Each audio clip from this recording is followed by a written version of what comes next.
Hi.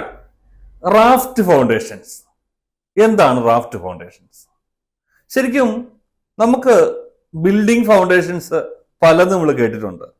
ഫുട്ടിങ്ങുകളുണ്ട്, പൈലുണ്ട്, അതോടൊപ്പം തന്നെ combined ഫുട്ടിങ്ങുകളുണ്ട്, അങ്ങനെ പലതും കേട്ടിട്ടുണ്ട് അല്ലെ. അതുപോലെ റബിൾ ഫൗണ്ടേഷൻസ് കേട്ടിട്ടുണ്ട്. അപ്പൊ എന്താണ് ഈ റാഫ്റ്റ് എന്ന് പറഞ്ഞു കഴിഞ്ഞാല്, ഒരാള് നിൽക്കുകയാണെങ്കിൽ ഒരു കാലിൽ നിന്നാൽ എന്തായിരിക്കും അവസ്ഥ? ഒരു സിംഗിൾ ഫുട്ടിംഗ് ആണ്. രണ്ട് കാലിൽ നിന്നാലോ നമുക്ക് ഡബിൾ ഫുട്ടിംഗ് ആണ്. അപ്പോൾ ഉറപ്പായിട്ട് നിൽക്കാം. അപ്പൊ രണ്ട് കാലിൽ നിൽക്കുന്ന ഒരാള് ഒരു ഒരു ഒരു ബിൽഡിങ്ങിനകത്ത് ഒരു 10 പേരുണ്ടെങ്കിൽ 10 പേരുടെ കാലുകൾ തമ്മിൽ കണക്ട് ചെയ്ത് ഒരു ബേസ് ഉണ്ടാക്കിയാൽ എന്തായിരിക്കും അവസ്ഥ അല്ലെ? ഒരു മാറ്റ്, അത്രയും വലിയൊരു ഫുഡ് ക്രിയേറ്റ് ചെയ്യുന്ന ആ മാറ്റിനെയാണ് റാഫ്റ്റ് ഫൗണ്ടേഷൻസ് എന്ന് പറയുക. അപ്പോ താരതമ്യേന സ്റ്റേബിൾ ആയിട്ടുള്ള ലാൻഡുകളില് വലിയ സ്ട്രക്ചേഴ്സ് പണിയാനായിട്ട്, വീടുകളോ കെട്ടിടങ്ങളോ പണിയാനായിട്ട് ഏറ്റവും നന്നായിട്ട് ഉപയോഗിക്കുന്ന ഒരു ഫൗണ്ടേഷനാണ് റാഫ്റ്റ് ഫൗണ്ടേഷൻ എന്നുള്ളത്. ഈ റാഫ്റ്റ് ഫൗണ്ടേഷൻസ് 2 തരമുണ്ട്. ഒന്ന് പ്ലെയിൻ മാറ്റ്, അതായത് ഈ പറയുന്ന ബിൽഡിങ്ങിന്റെ വെയിറ്റിനെ എല്ലാം ട്രാൻസ്ഫർ ചെയ്ത് ഒരു ബേസിക് റീഇൻഫോഴ്സ്മെന്റ് ഇട്ട് ഒരു സ്ലാബ് ക്രിയേറ്റ് ചെയ്ത് ആ സ്ലാബിലേക്ക് നമ്മൾ ലോഡ് ചെയ്യുന്ന രീതി.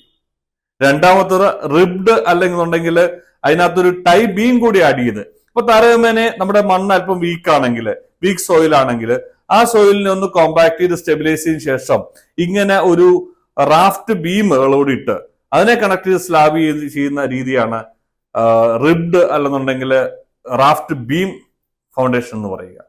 അപ്പോ റാഫ്റ്റ് ഫൗണ്ടേഷൻസ് സാധാരണ ഇൻഡിവിജ്വൽ ഫുട്ടിങ്ങിനേക്കാളും കൂടുതൽ സെറ്റിൽമെന്റ് ഉണ്ടാവാതെ കൂടുതൽ സ്റ്റേബിൾ ആയിക്കൊണ്ട് ബിൽഡിംഗ് നിർത്താൻ പറ്റുന്ന ഒരു നല്ല ഫൗണ്ടേഷനാണ്. ശരിക്കും വലിയ പൈൽ ഫൗണ്ടേഷൻ ഒക്കെ പോകുന്ന ചില സ്ഥലങ്ങളിൽ നമുക്ക് റാഫ്റ്റ് ഉപയോഗിച്ച് ഏറ്റവും സിമ്പിൾ ആയിട്ട് നിർത്താൻ പറ്റാറുണ്ട്. ഇപ്പോ മണ്ണിന്റെ സ്വഭാവം നോക്കുകയാണെങ്കിൽ ഒരു ആദ്യത്തെ 3 മുതൽ 4 മീറ്റർ വരെയും അല്പം സോയിൽ കണ്ടന്റ് ഉള്ള, അല്പം സ്റ്റെബിലിറ്റി ഉള്ള മണ്ണുണ്ടാവാം. ചില സമയം അതിനുശേഷം ക്ലേയും വളരെ എൻ വാല്യൂ നമുക്ക് എല്ലാവർക്കും അറിയാം, സോയിൽ ടെസ്റ്റ് നമ്മൾ കണ്ടിട്ടുണ്ട്. എൻ വാല്യൂ 10ൽ താഴെ അല്ലെന്നുണ്ടെങ്കിൽ 2 or 3 ഒക്കെ ആയിട്ടുള്ള ലെവലിലേക്ക് ഈ 4-5 മീറ്ററിന് ശേഷം പോകുന്ന സ്ട്രാറ്റകളുണ്ട്. ഈ സ്ട്രാറ്റകളിലൊക്കെ ശരിക്കും പൈല് ചെയ്താൽ അത് ഫീൽ ആവും. അല്ലെങ്കിൽ വളരെ അധികം താഴെയുള്ള റോക്കിലേക്ക് എൻഡ് നിർത്തുന്ന എൻ ബെയറിംഗ് പൈലുകൾ ചെയ്യേണ്ടി വരും. അത് ചെയ്താലുള്ള അവസ്ഥ എന്താ? ഒരു 4 നില ബിൽഡിങ്ങോ 3 നില ബിൽഡിങ്ങോ ഒക്കെ വെക്കുമ്പോൾ ആ എൻ ബെയറിംഗ് ചെയ്ത് കഴിഞ്ഞാൽ ഒരിക്കലും അത് നമുക്ക് വയബിൾ ആവില്ല ആ ബിൽഡിംഗ് കൺസ്ട്രക്ഷൻ.